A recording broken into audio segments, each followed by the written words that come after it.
broke the marble ceiling. Our fierce and fearless leader, Speaker Nancy Pelosi.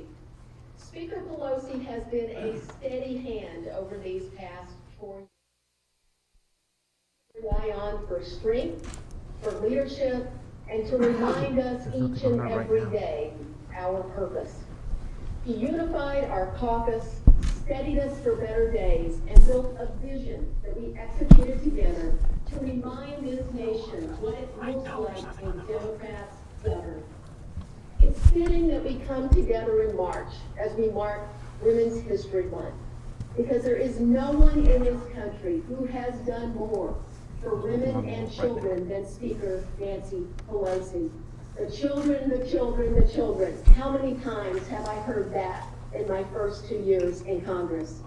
And now, as we see the promise of working with President Biden's administration, let me say it one more time, President Biden. There's no one more prepared to help usher through our agenda than the woman who has built a reputation as an unrivaled negotiator and legislative tactician. The woman responsible for guiding the passage of landmark bills like the Affordable Care Act, the American Recovery Act, and soon the American Rescue Plan. At a time when Republicans across this country are plotting to undermine the right to vote, she's ensuring that House Democrats protect Americans' voices at the ballot box. Since the day she arrived in Congress, Speaker Pelosi has been a tireless champion of equality. And on a personal note, my wife Cheryl and I and our 4 sons are grateful. Colleagues, it is my great honor to welcome the most accomplished and effective legislator of our lifetimes, Speaker Nancy Pelosi. Thank you so much. I'm so honored by your introduction. This is a very special evening for me, my colleagues, to be introducing for the very first time Joe Biden as President of the United States. And my heart could not be filled with more joy to have that occasion marked by introducing him to our House Democratic Caucus.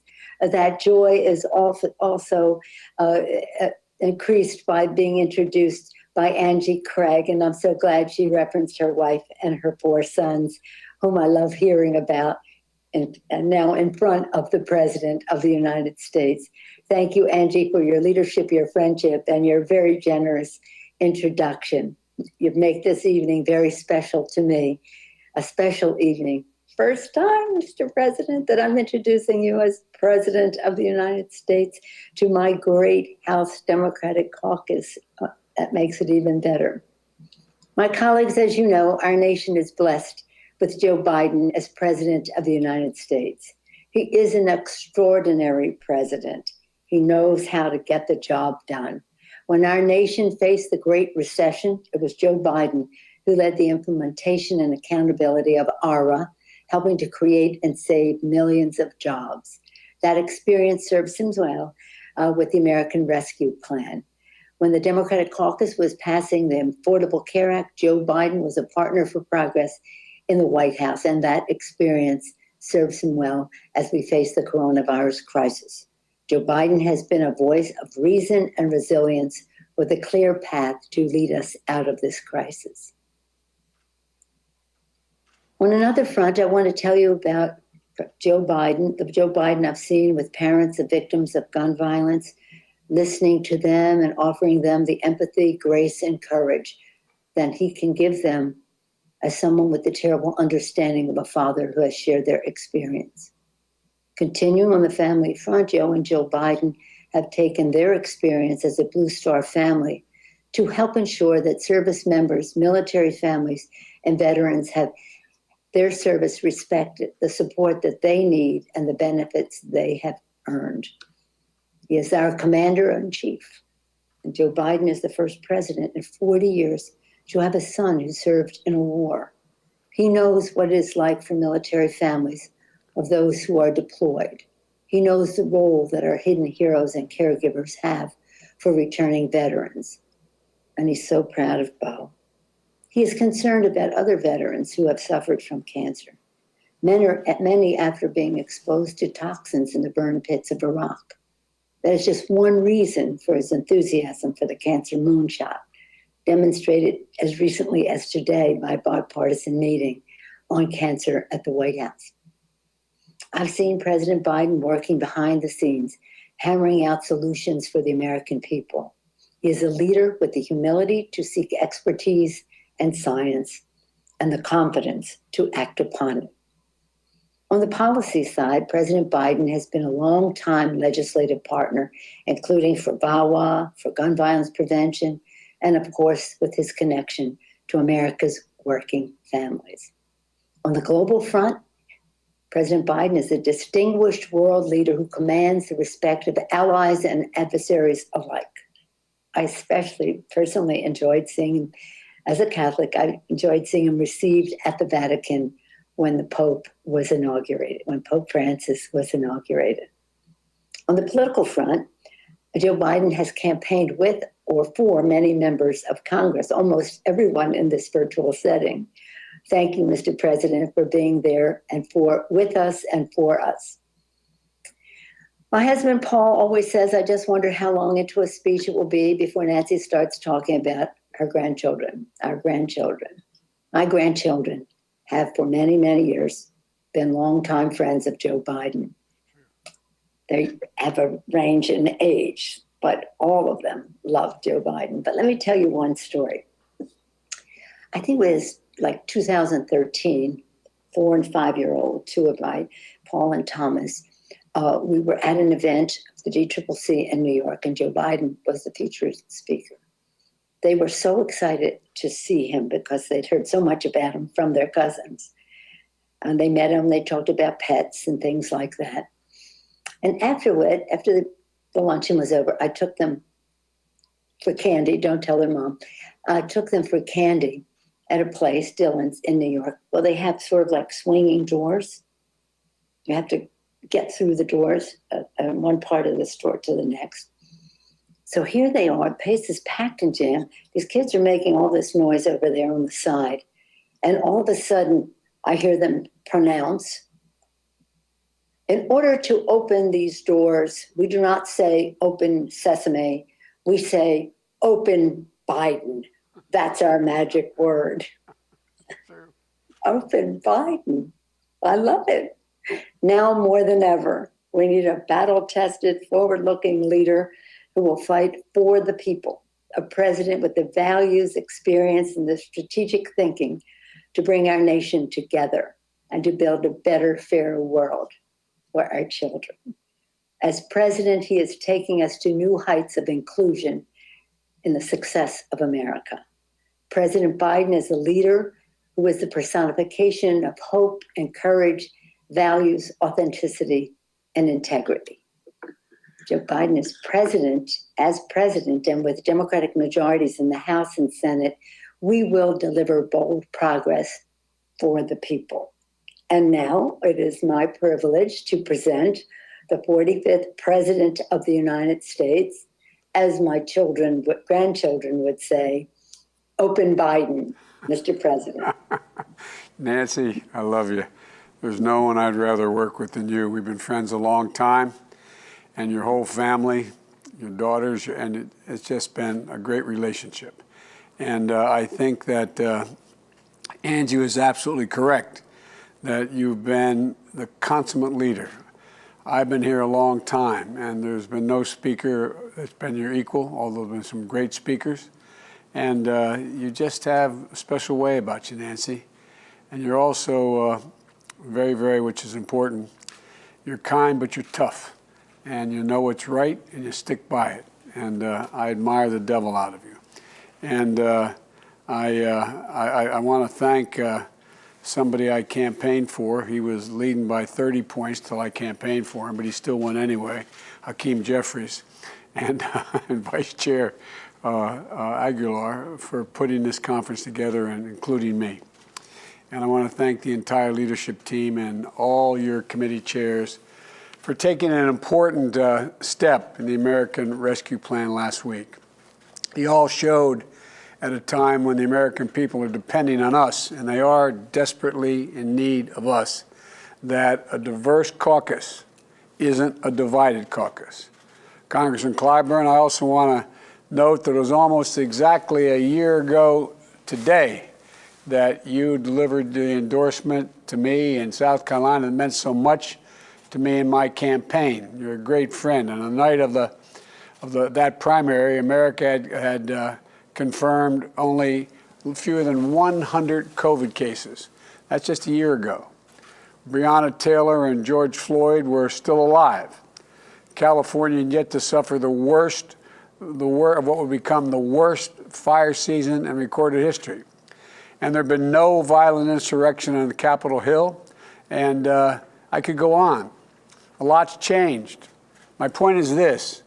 In the year that has passed, all the challenge I spoke about that night, jobs and the economy, affordable, accessible health care, climate change and the need to root out institutional racism, the need for unity and healing, have all become urgent, urgent, urgent, urgent, especially in light of the pandemic that has taken the lives of over, as of yesterday, 518,720, I believe it was, Americans. Fellow Americans have lost their lives, and more than 400,000 businesses, mostly small businesses, many minority businesses, have been shuttered. Cost of millions of jobs, 1.3 million public sector, education, nurses, cops, firefighters, essential workers have lost their jobs. So my message today is really simple. You, this caucus, have shown the American people the difference between democratic leadership and what we just had. Leadership makes a difference, and you're continuing to do so. For example, I know that this week you're working on the Protect Our Democracy reforms, as well as the George Floyd Justice and Policing Act, both of which I strongly support.